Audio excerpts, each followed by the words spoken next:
السلام علیکم ورحمۃ اللہ وبرکاتہ۔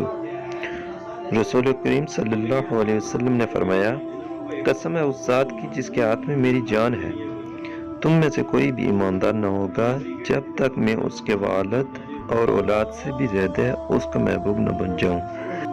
اور ایک اور حدیث میں ان حضرت صلی اللہ علیہ وسلم نے فرمایا، تم میں سے کوئی شخص ایماندار نہ ہوگا جب تک اس کے والد اور اس کے اولاد اور تمام لوگوں سے زیادہ اس کے دل میں میری محبت نہ ہو جائے۔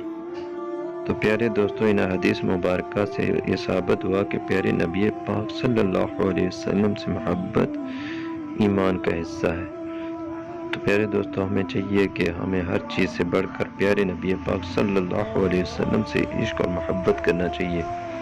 تو اللہ پاک سے دعا ہے کہ اللہ پاک مجھ سمیت آپ سب دوستوں کو نبی پاک صلی اللہ علیہ وسلم کی سچی محبت اور عشق عطا فرمائے۔ آمین یا رب العالمین۔